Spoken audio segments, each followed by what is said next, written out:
All right, students, Assalamu alaikum. Today we are doing another A levels chemistry paper 2. We're doing May June 2024, paper 1, variant 2. Let's start with the first question. Which pair of formula is correct? All right. So, which pair of formula amongst these is correct? You just have to choose the right answers. For this, it is pretty simple. All you have to do is do the oxidation states. The elements with the transition element in them, the compounds with the transition element in them, they might have different oxidation states. All right. So we can't really judge. Okay. For example, Ag can exist as Ag plus 2, and Ag can also exist as Ag plus 1 because it's a transition element, right? Now we can't judge whether in this part A, Ag is plus 2 or Ag is plus 1. But who can we judge? We can judge those elements who have fixed oxidation states, all right? And which elements have fixed oxidation states? Group 1 elements have fixed oxidation state, like in the first option A, this guy NH4 has a fixed oxidation state of plus 1, all right? And NO3 has a fixed oxidation state of minus 1. The ammonium ion has a plus 1 oxidation state, all right? And the nitrate ion has a minus 1 oxidation state. So there is no way that NH4 can have a 3 over here, all right? So which is why this is wrong. This is wrong. The formula should be NH4 NO3 simply, right? So this formula is wrong. Let's look at the second one. In the second one, K2HCO3. Now for this, you should know that the oxidation state of K is plus 1 always, and HCO3 hydrogen carbonate ion has a minus 1 charge. All right.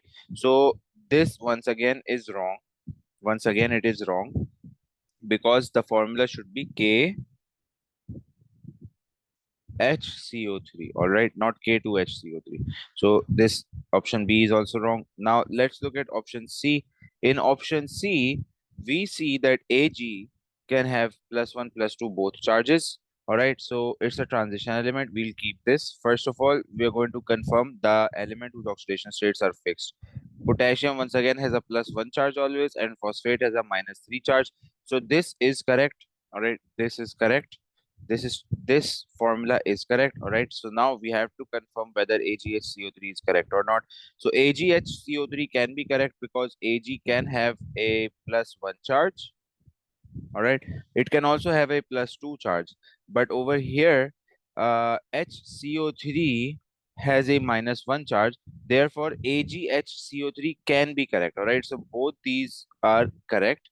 Answer could be C, but let's confirm if D is not correct. All right, how can we confirm D is not correct? Once again, fixed oxidation states, Zn has a plus 2 charge, CO3 also has a minus 2 charge. So this statement, this formula is correct. However, let's look at this one. Ammonium we have discussed has a plus 1 charge, and phosphate has a PO4 minus 3 charge. So this formula is wrong. The formula should be NH4 whole thrice PO4. All right. So this statement has been wronged as well. So this means the only correct answer left is C. All right. C is correct. How many molecules are present in 62 grams of solid white phosphorus P4? All right. For that number of molecules, we have two formulas. Number of molecules equals to, now as you can see, in the option, they have not really used the Avogadro's number. They have used the symbol for Avogadro's number, which is L. Another symbol for Avogadro's number is capital N subscript A, L, or in some scriptures, it is also written like this. All right. Number of molecules is basically multiply by moles. All right. Now, you need to know how many moles there are. To figure out how many moles there are, the mass of white solid phosphorus is given to you, the formula is given to you. What you can do is do mass upon mr. All right, mass is 62. Mr would be 4 phosphorus. Mass of 1 phosphorus is 31. 31 times 4 would be 124. So 31 times 4, 124. So 124.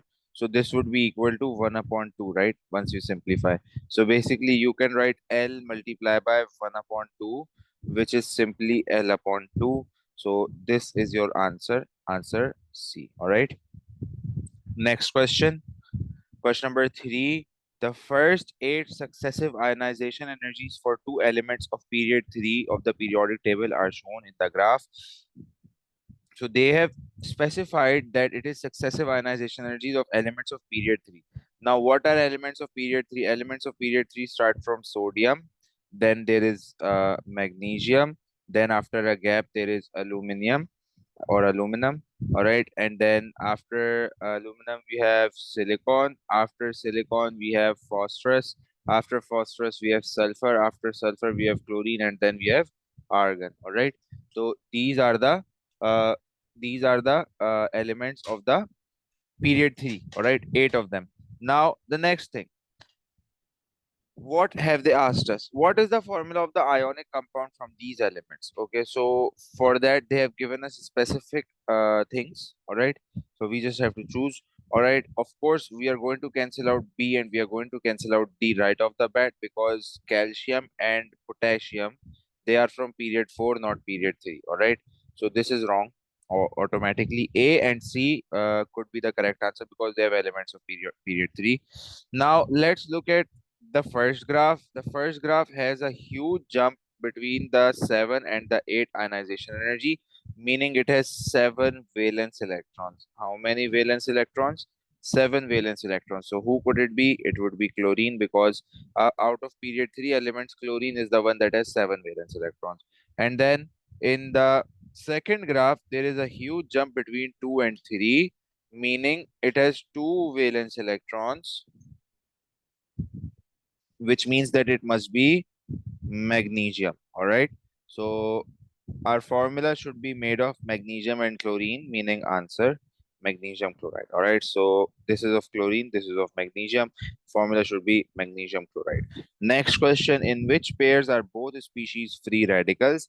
So first of all, you have to know what free radicals are. Free radicals means species having unpaired electrons, species having unpaired electrons. All right, so how can we figure out which species has unpaired electron and which species does not? For that you have to draw the box notation, right? You have to draw the electronic configuration in box notation. For example, let me show you the electronic configuration of chlorine. All right, this is how you will draw the electronic configuration of chlorine. All right, so it has 1s2. All right, then it has 2s2. Acha, you should know how many electrons would chlorine have. Chlorine would have 17 electrons. So that is 1s2, that is 2s2. Then we have the p subshell, which has 3 orbitals, you should remember. All right, 2p6. Now, if you count this, 2, 2, and 6, that is 10. So 7 electrons are left. All right. Then we have 3s2. And then we have 3p subshell. Now the 3p subshell can have up to 6 electrons, but chlorine only has 5 electrons left. So the electronic configuration will be 3p5. So as you can see, there is a empty or a half filled. There is basically this, right?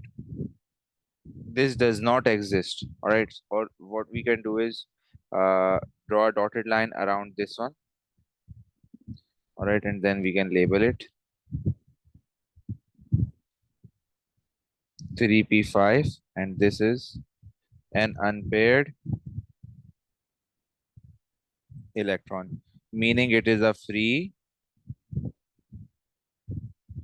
radical. All right, now this just goes to prove that any subshell that is not complete must have a free radical, right?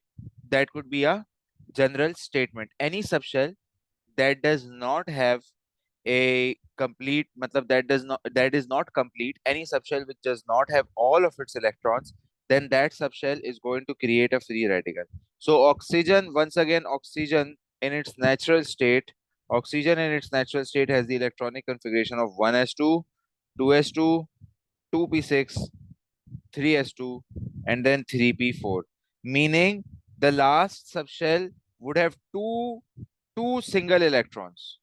The last subshell would have two single electrons. You couldn't argue, sir, couldn't it be like this? The electronic configuration of oxygen, let's just discuss it so that any confusion is cleared.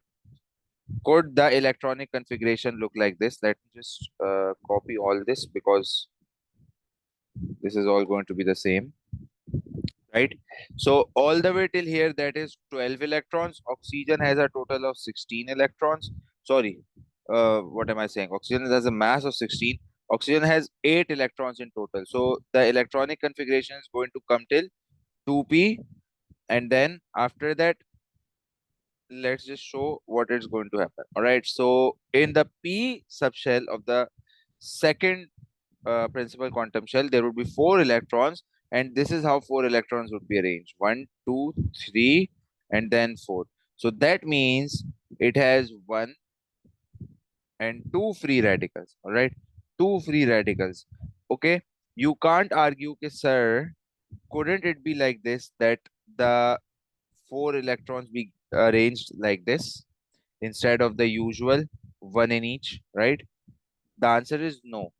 An electron likes to fill itself in a subshell or a orbital with the minimum amount of energy and minimum amount of electrons. All right. So that means this electron would love a separate room. Why? Because of the repulsion from the other electron. All right. So this electron would always first accommodate a second room. All right. A new room, a new orbital. All right. Of the subshell. After all the orbitals are filled, and then it's either a choice between a new subshell or the same subshell. The electron fills in the orbitals and then they make pairs. All right. So that is why the fourth electron is over here, and the fourth electron is not in a new subshell. All right. Basically, but what you can see is, you can see clearly that there are two unpaired electrons, right? One's right here, the other one's here. All right. We'll do it dotted. This is an unpaired electron. This is an unpaired electron. All right. So two unpaired electrons in oxygen. Two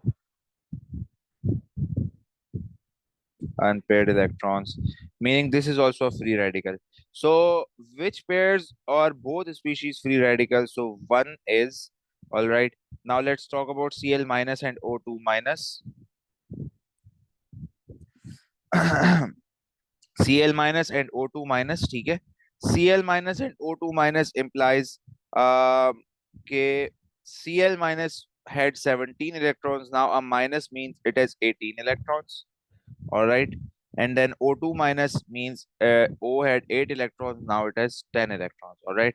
Now I don't even have to draw the electronic configuration to confirm that these guys are no longer free radicals. Why are they no longer free radicals? Because 18 electrons is how the number of electrons that you need to complete three principal quantum shells, meaning all the shells are complete, all orbitals have two electrons each. If you want to do it, basically the 18th electron would come here, and then now there are no unpaired electrons. Similarly for oxygen, if it gains two electrons and forms oxide, these two subshells, these two orbitals are filled as well. So this is not free radicals. All right. Now in this question, are the species free radicals? The question is, are both species free radical? Well, we have discussed that chlorine is going to be a free radical because it has one unpaired electron, right? But what about O minus? O minus means that an extra electron comes over here, all right? An extra electron comes over here, all right? But there is still an unpaired electron if only one electron is gained, all right? One electron gaining would make it have 9 electrons, all right? And this one has 17 electrons. Another way to remember free radicals is those things which have unpaired electrons, right? Meaning their number of electrons are not divisible by 2, odd numbers, right? Odd numbers of electron contained by any element will also be called as having unpaired electrons, having free radicals. All right. So this is also going to be free radicals, both of them. All right. Now Cl plus means chlorine has lost an electron. Now it has 16 electrons. And oxygen, O2 plus means it has lost 2 electrons, so now it has 8 electrons. All right. So if we draw the electronic configuration, we don't have to draw the electronic configuration. We can just write the electronic configuration. For 16 electrons, it would be 1s2, 2s2, 2p6, 3s2, that is 12 electrons, and then 3p4. All right. So this p4 means it has 2 unpaired electrons. We have established that p4 means 2 unpaired electrons in the p subshell, right? So 2 unpaired electrons, and then plus 2, O plus 2 would mean 6 electrons, 1s2, 2s2, that is 4 electrons, and then 2p2. All right. 2p2 means, once again, if I just draw the 2p2 subshell, all right, because the previous subshells are full, I don't have to draw them. All right. So if I just draw the 2p2 subshell, 1 and 2, so yes, these two are unpaired electrons. These two are unpaired electrons. If you ask me, sir, what about this? Well, this is an empty subshell. It is not considered unpaired or anything. If there is an empty subshell, you can't call something a radical on the basis of an empty subshell. All right. So empty subshell is not considered, but the two one electrons in each orbital are the ones that result in having unpaired electron. All right. Okay. Let's go to the next question. Which shape is correctly predicted by Vesper theory? Number of bonded pairs 2, number of lone pairs 2, shape linear. Nope. If there are 2 lone pairs and 2 bond pairs, then the shape is non-linear, right? The shape of water, basically, if you remember water, it is non-linear or bent. All right. Number of bonded pair 2, number of lone pair 2, tetrahedral. Nope. Once again, it's going to be non-linear. Tetrahedral is the one that has 4 bond pair and no lone pair. All right, 4 bond pairs, no lone pairs. That is tetrahedral. Linear as well is the one which has 2 bond pairs and 0 lone pairs. All right. Then number of bond pairs 3, number of lone pair 1. Pyramidal.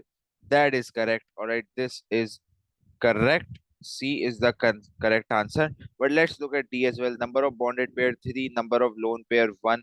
Trigonal planar, wrong.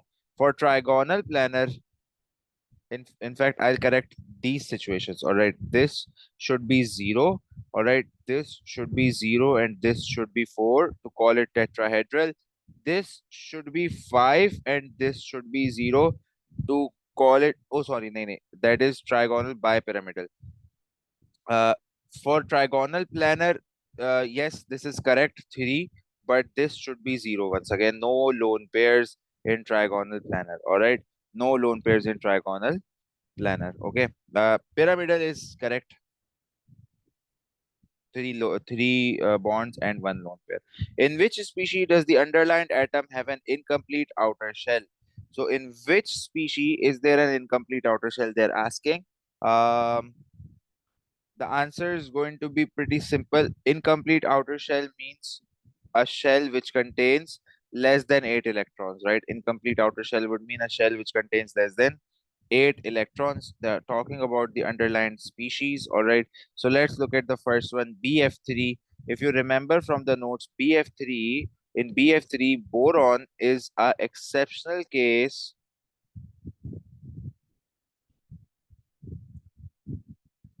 All right, what is the exceptional case? It reduces its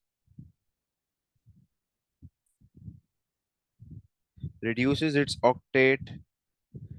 All right, what do we mean by it reduces its octet? It reduces its octet, meaning boron is stable at 6 electrons in its outer shell. The BF3 which looks like this, right? All right, boron has no lone pairs or anything. It just makes 3 covalent bonds with 3 fluorines. All right, and meaning boron has a total of 6 electrons, all of them which are shared as well, right? Nothing other than that. All right, it has made three bonds, and due to 3 bonds it has 6 electrons in total. That is a thing you remember. All right, and then because this has been discussed, another thing you should remember is PCl5 or PF5. These guys, they increase their octet rule. Phosphorus is stable with 10 electrons in its outer shell. All right, in cases like these. All right, so stuff like that can happen. SF6, sulfur hexafluoride. Sulfur is stable with 12 electrons in its outer shell. All right, so that is increasing or expanding the octet rule, and this is decreasing the octet rule. All right, so the correct answer is B. The incomplete outer shell is boron. All right, next, in this question, it should be assumed that nitrogen behaves as an ideal gas under standard conditions. Which volume is occupied by 1 gram of nitrogen at 50 degrees and pressure 120 kilopascal? All right, just convert everything to the right values, because the formula is PV equals nRT. V is equals to nRT upon P, but everything should be converted. All right, this is not number of moles, so convert it into number of moles by dividing it by 28.5, because nitrogen is N2, whose MR is 28. One nitrogen has a mass of 14, two nitrogens have a mass of 28. All right, 50 degrees Celsius. 50 degrees Celsius would mean 273 plus 50. That would be 283, 93, 303, 313, 323, 323 Kelvin. I would like someone to have a calculator along, because if something is wrong, you can confirm that. 120 kilopascal means 120 to 10 to the power 3 pascals. All right, everything has been converted, so just put everything in. So n is 1 upon 28, multiply by r is 8.31. It's a fixed value. It's given at the end of the paper, but you can also remember it. 323 is temperature, and pressure is 120 into 10 to the power 3. All right, and then you'll get a volume. Okay, by this calculation, I have a calculator. Just let me take it out of my bag.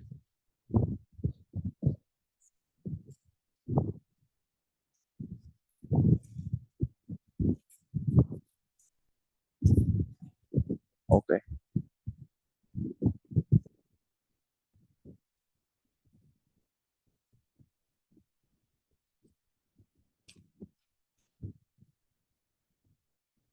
Okay, I seem to not have a calculator. So can someone else calculate it for me, please? I thought I had a calculator.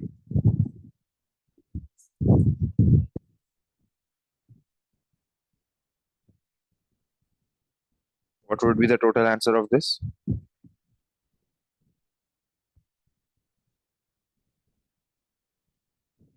B, sir. The B for ball, Yes. but the answer would not come in dm cube. You see, the values are given in dm cube. So over here, the answer should come in meter cube. So the answer would probably be even less than what is 7.9 into 10 exponent minus 4. 7.99 into 10 exponent minus 4 meter cube. That is correct. Okay. So yeah, the answer would come much smaller than the options. All right. Now I will explain.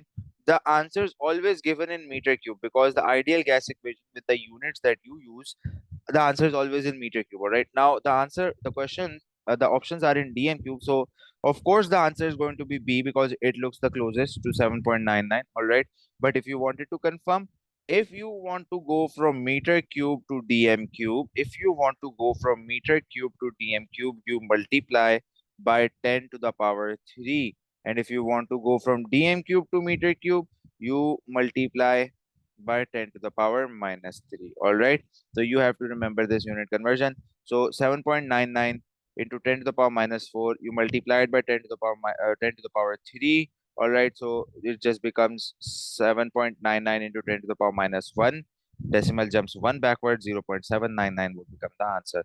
Consider the following 4 compounds. What is the order of increasing boiling points of compounds lowest first? All right, so which one has the least boiling point and which one has the highest boiling point? If you look at these compounds, all right, um, so the boiling point would depend upon a few things, like the intermolecular force of attraction and the atomic masses, molecular masses. All right, because there is the same length of carbon chain,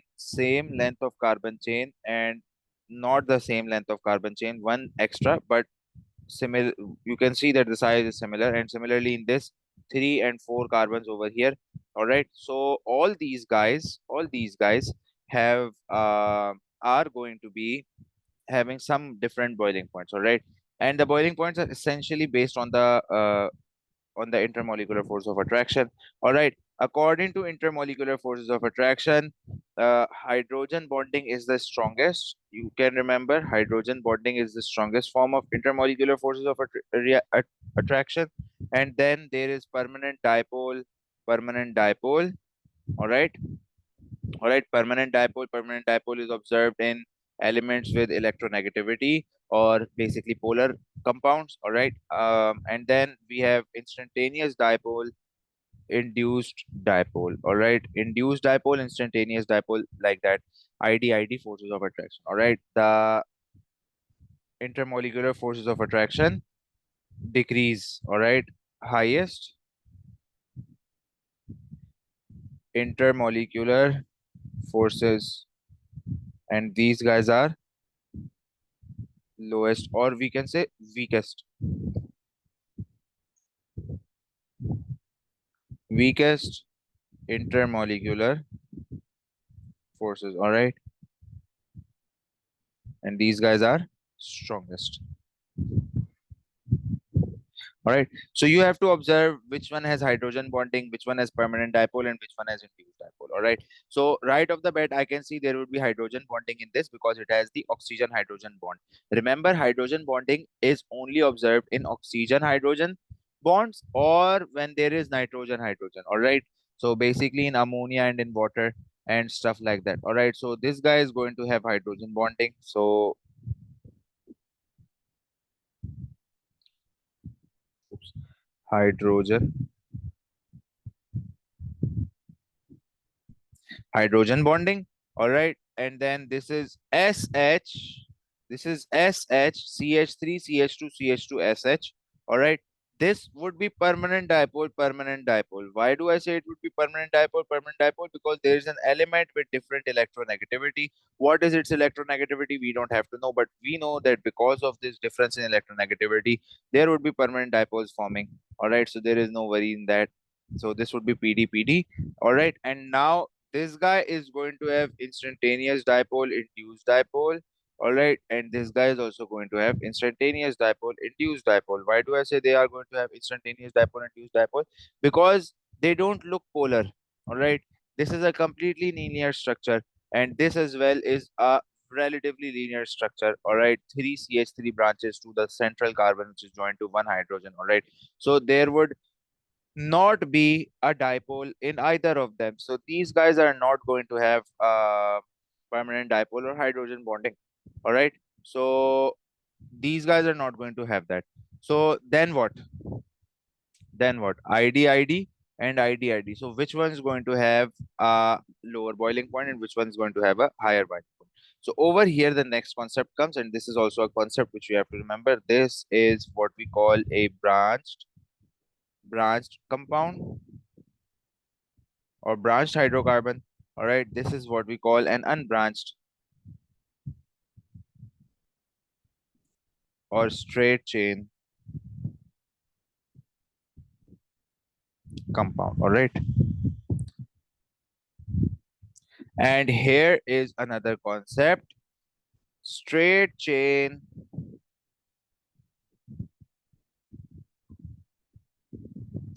compounds have higher boiling point than branched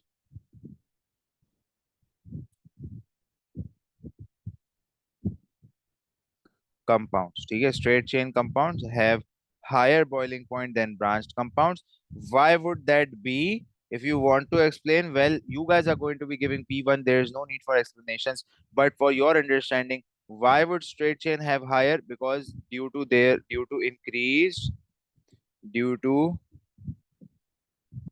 increased contact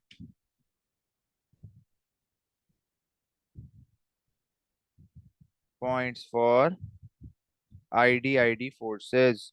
All right. So why would straight chain carbons or straight chain compounds have a higher boiling point? Because straight chains, the carbons are exposed to carbons of the other molecule, and they would have a higher chance of intermolecular force of attraction, developing ID forces. All right, branch chain have less contact points. So meaning the lowest boiling point should be this. This should be the first one. All right, then this should be the second one, then this should be the third one, and then this should have the highest boiling point. We have to write the lowest first. So 1 4 2 3, 1 4 2 3 comes in option A. So our answer should be option A. All right. 1 4, array nahi, nahi. 2 is the permanent dipole, sorry.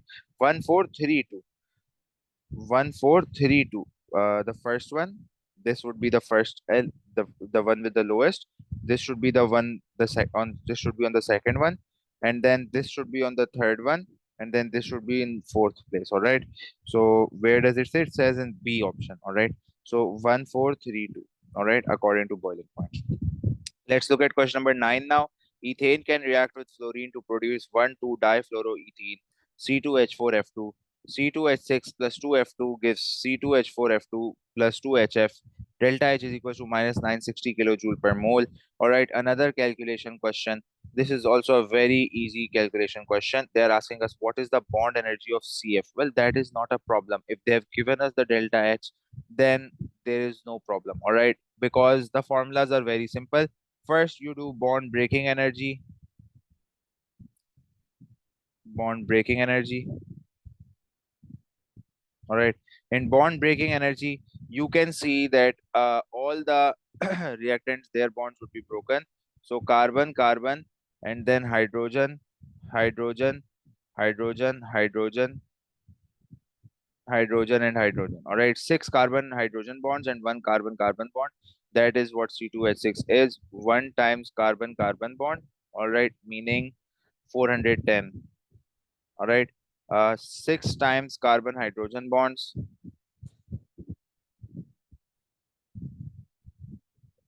Carbon hydrogen bonds. Sorry. 410 is carbon hydrogen bonds. Carbon carbon bond is 350. All right. So this is 350. 410 times 410 multiplied by 6, right? So let me just open my calculator 1 second of my phone. This thing can be done on a calculator of a phone. So I'll do it. 410 multiplied by 6, that would be equal to 2460. All right. Then we have 2 fluorine, meaning FF, 2 of them, FF. All right. So 158. So 158 multiplied by 2 equal to 316. So this is 316. So what would be the total value? Let's do the total value. 350 plus 2460 plus 316 equal to 3126. All right. This is the bond breaking energy. Now bond forming energy.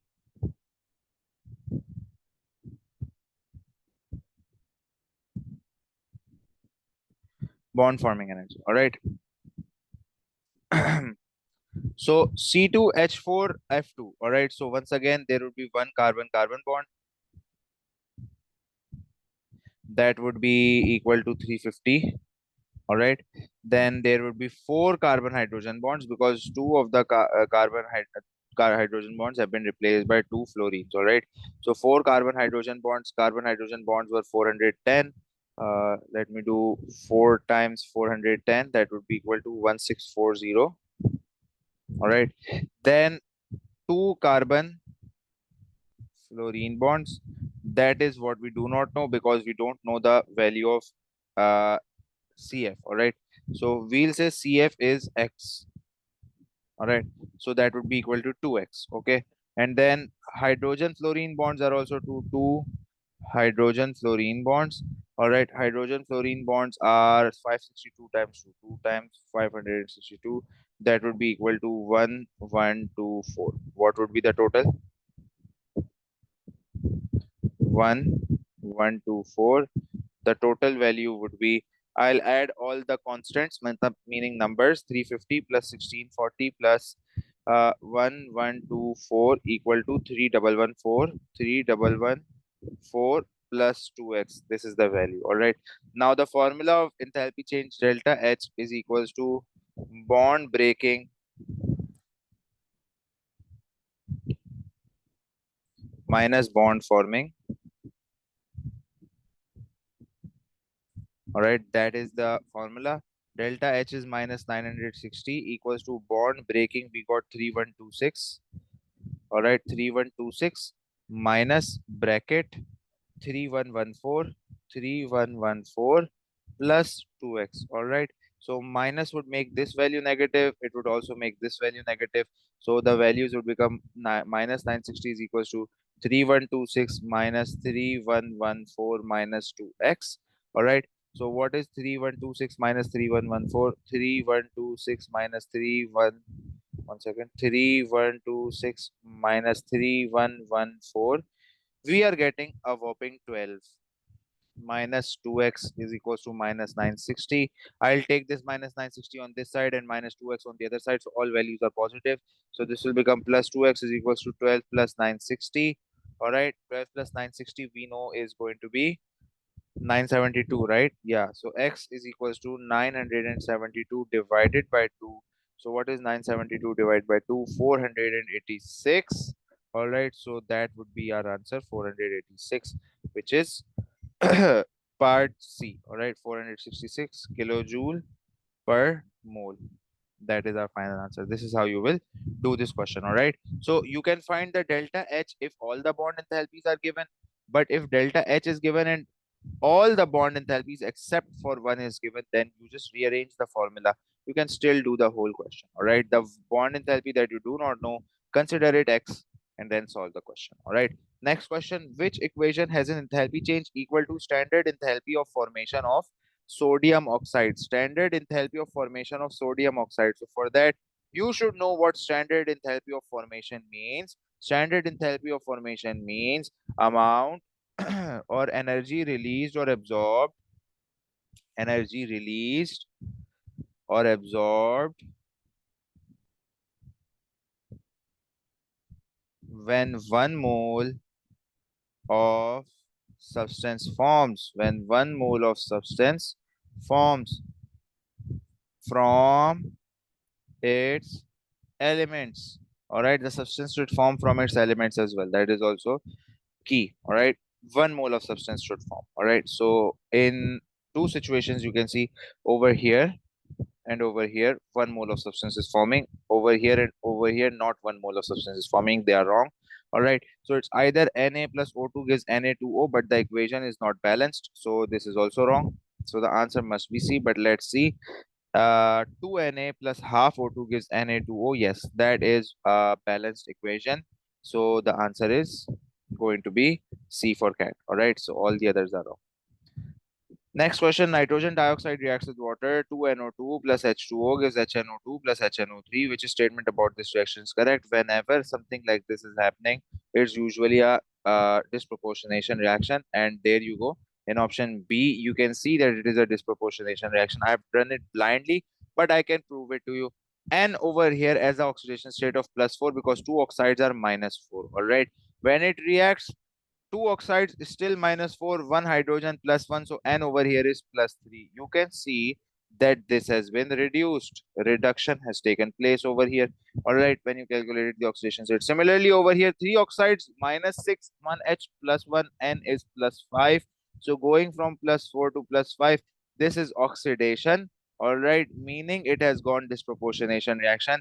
If any of you do not know what disproportionation reaction is, disproportionation reaction means a reaction in which the same species is getting oxidized and it is getting reduced simultaneously. All right, that is disproportionation reaction. Question number 12. Phosphorus reacts with concentrated sulfuric acid to produce phosphoric acid, sulfur dioxide, and water. All right. A, B, C, D, and E are all whole numbers. All right. The equation can be balanced using oxidation number. What is the sum of A, B, C, D? Okay. So we just have to balance the equation and then add all the coefficients. Okay. To balance the equation, first of all, we have to look what has happened. So to see what has happened, we have to write the oxidation states. Hydrogens are +1, sulfurs over here are +6 because in sulfate, S is +6. oxides are -2. All right, in total oxides are -8, in total hydrogens are -2. All right, sulfur in total are +6. So the equations, this guy is going to be 0. All right, in H3PO4 P is +5. All right, I remember that because in phosphates P is +5, but you can do that by yourself as well. All right, how? Because 4 oxides -8, 3 hydrogens +3 sulfur, phosphorus had to be +5. All right, now in sulfur dioxide S is going to be +4 once again, because why? Each oxide is -2, 2 oxides are -4, and sulfur is +4. All right, overall equation 0. H2O is, you can remember that in redox equations H2O is just there. All right, it's not really part of the redox reaction. It's there to balance hydrogens and oxygens. So you don't even have to write its oxidation states, but if you do want to, so 2 hydrogens, 2 plus 1s, 1 oxide, 1 -2, +2 and -2 in total. All right, but oxidation states of hydrogen and oxygen over here are not going to be considered. Why? Because as you can see, this has reduced, meaning it has gained 2 electrons. All right, and phosphorus, now I'll erase the lower values because they were to show that all the things are electrically neutral, no electrical charges on any of them. Phosphorus, on the other hand, has lost 5 electrons.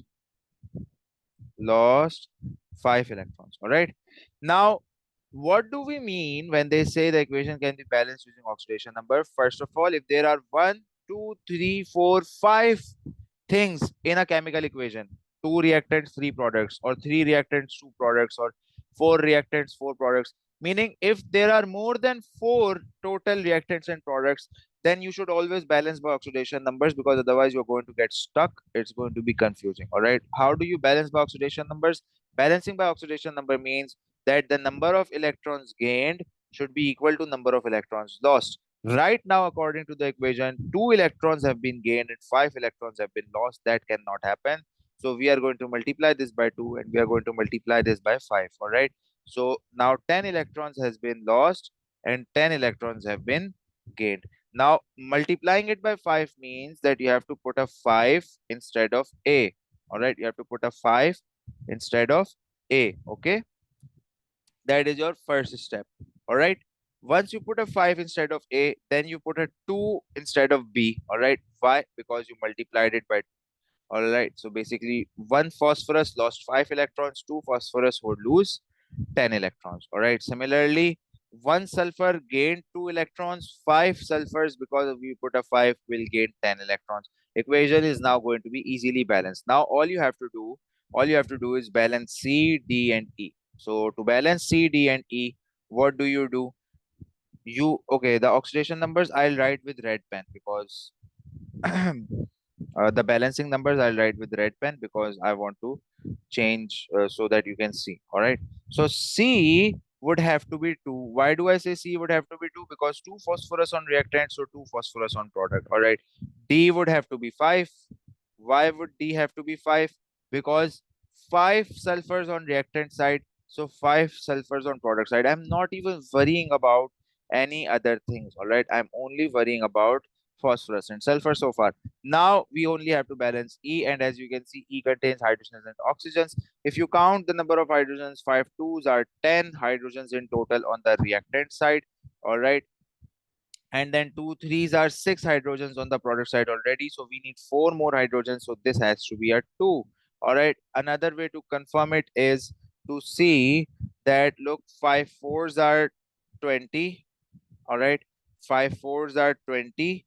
Okay, and then 2 fours are 8 and 5 twos are 10. So 8 plus 10 is equals to 18. We wanted to make 20, so if this is 2, then this will be 2, so it will become a total of 20. All right, so everything is balanced, oxygen, hydrogens.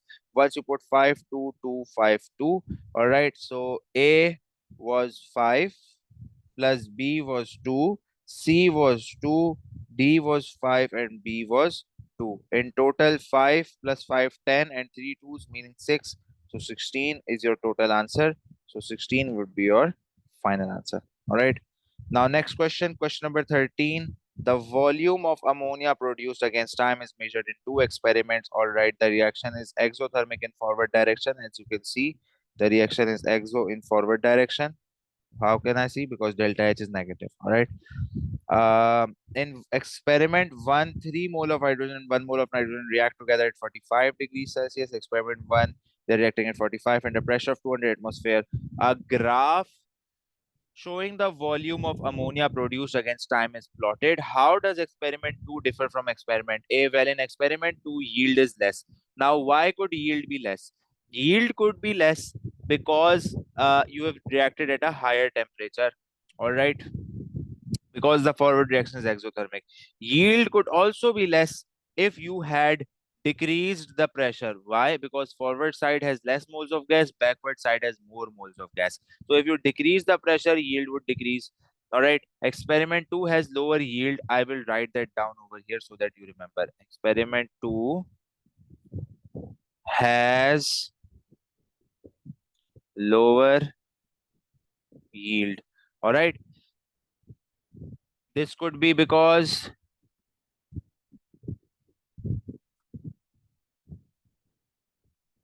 of first point, increased temperature.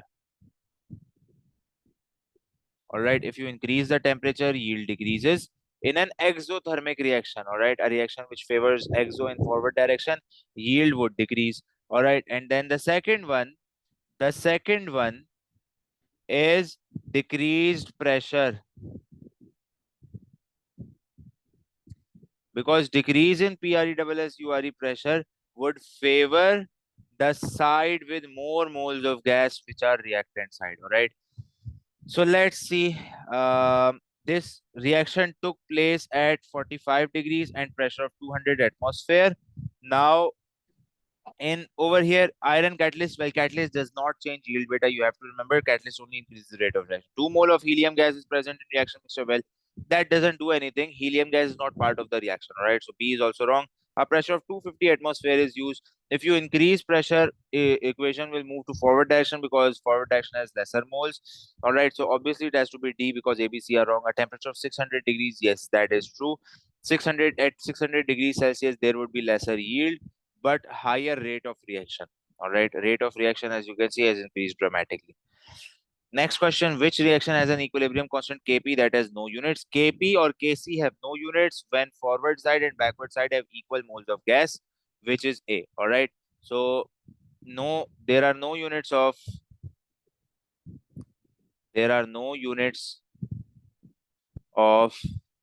Kp or Kc when forward and backward, or when moles of reactant and product, when moles of reactant and product are equal.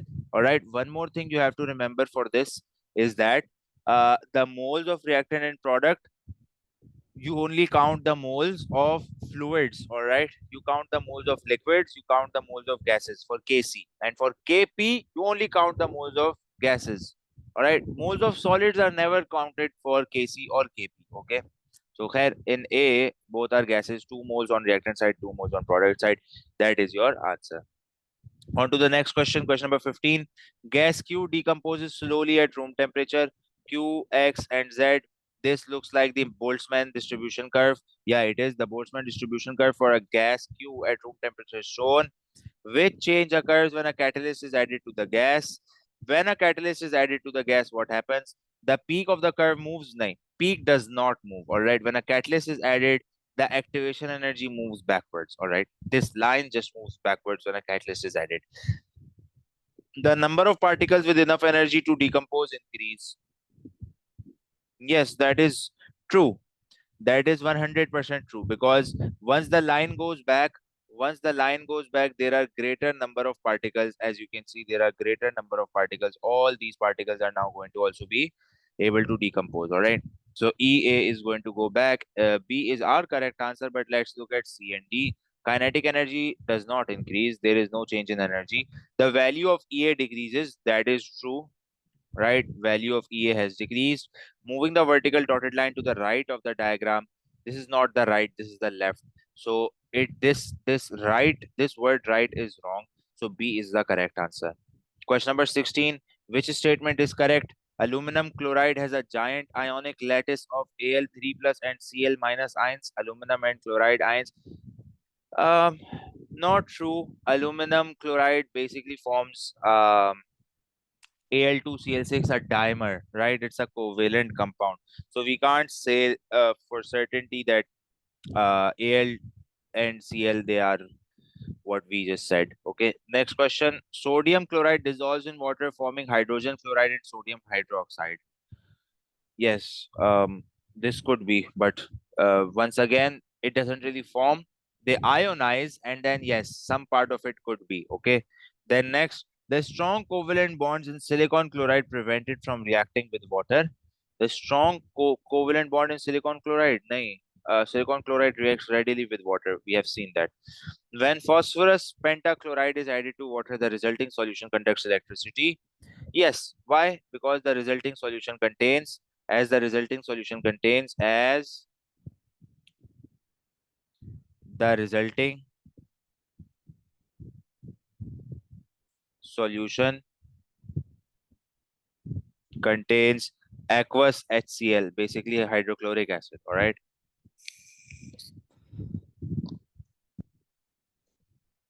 A mixture of calcium carbonate, calcium nitrate, strontium carbonate, and strontium nitrate is thermally decomposed. The decomposition reaction of each substance goes to completion. Each substance is anhydrous. How many different products are formed? For that, you have to write the formulas. Calcium carbonate, when it decomposes, and we are saying that it is decomposing in an open system, not in a closed system. In a closed system, it would act as a reversible reaction. All right, calcium carbonate would produce calcium oxide plus carbon dioxide, that is two new products. Then calcium nitrate, CaNO3 whole twice. CaNO3 whole twice produces calcium oxide, nitrogen dioxide, and oxygen. All right, these things. Okay.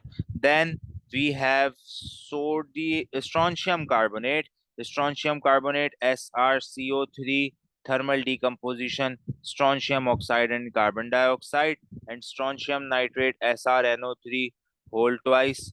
All right, it's going to produce strontium oxide, nitrogen dioxide, and oxygen. All right, I'm not balancing the equation because we don't need to. We just have to say how many products are formed. 1, 2, 3, 4, 5. Right? No any other products, right? A total of 5 products are formed. Yes, all the other products are repetition. Carbon dioxide, strontium oxide. Okay, yeah, all the others are repetition. Okay, so 5 is our correct answer. W is a solid that reacts with water to produce an alkaline solution. In addition of 2 drops of dilute H2SO4, this alkaline solution produces a white precipitate. What could be the identity of solid W? What could be solid W? W is a solid that reacts with water to produce an alkaline solution. Okay. And then when we add sulfuric acid, it produces a white precipitate, meaning it produces something insoluble. So does magnesium hydroxide react with sulfuric acid to produce something insoluble? No. Does magnesium oxide? No. Barium oxide? Yes. Barium oxide, when dissolved, put in water, it produces barium hydroxide. And then that barium hydroxide would react with, let me just write everything for you. Barium oxide, when it is added to water, H2O, it basically produces barium hydroxide, all right? Or it produces BaOH whole twice, all right? It produces barium hydroxide like that, okay? Now that barium hydroxide, BaOH whole twice, when it reacts with sulfuric acid, H2SO4, all right? It produces barium sulfate, BaSO4 plus H2O, all right? And 2H2O, in fact, all right? So this is the white precipitate that we are talking about. No other thing produces white precipitate. Phosphorus oxide, when dissolved in water, would not even react with H2SO4 because they are both acids. Chlorine gas is reacted with cold aqueous sodium hydroxide. Which statement is correct? Chlorine is both oxidized and reduced. Yes. Chlorine is both oxidized and reduced. This is also an example of disproportion reaction. When it reacts with cold sodium hydroxide, it produces sodium chloride, NaCl, and it produces NaClO. Okay. When it reacts with hot, it produces NaClO3. But both times it's a disproportionation reaction. All right. So without a doubt, you can say A. Next and final question of today. Sodium is added to water to form solution Y. The pH of solution Y is measured. When powdered substance X is added to solution Y, the pH falls. Which two compounds could each be substance X? All right. Sodium is added to water to form solution Y. That solution Y is sodium hydroxide aqueous. You should know. All right. The pH of solution Y is measured. All right. It would be like 14. When powdered substance X is added to solution Y, the pH falls. All right. So X is acidic in nature. X is acidic in nature. Which two compounds could X be? This is not right. This is not right either. Sorry. All right. Magnesium chloride and no, this is also not right. This is also not right in my opinion. All right. Or could it be? 1 second, because these are all salts. These are all salts. We have to consider. We have to consider because they are all salts. Okay. Once again, let's consider. Okay. Then there are no acids. Okay, so there are no acids. This can't be acidic, therefore. All right. So now we have to think of something else. We have to think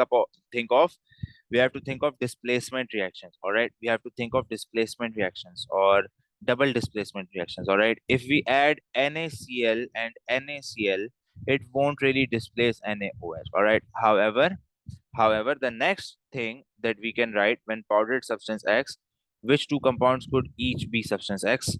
When powdered substance X is added, it would produce a weaker alkali then. Okay, so magnesium chloride can react with sodium hydroxide, all right, and it can produce sodium chloride and magnesium hydroxide. Why do I say that? Because of decreased solubility.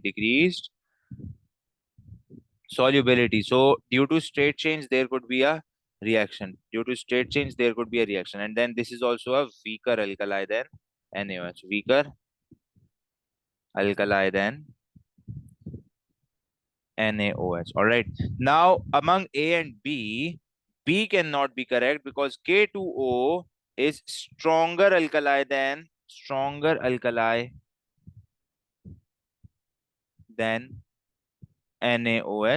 stronger alkali than NaOH. Therefore, if we add KO, the pH would never fall. It would actually increase. So the answer would have to be A. The answer would have to be A. C and D are not correct at all because NaCl would not bring a change at all to the sample. All right. So the answer would have to be A. Initially, I thought that we were looking for acids, but then I saw the options. There were no acids. Okay. So then we approached a different concept that MgCl2 and NaOH, they could do displacement reactions, and due to displacement reactions, they would produce a less alkaline solution. All right. So I hope that makes sense. We are going to do it till here. Inshallah, in the next class, we'll do more questions.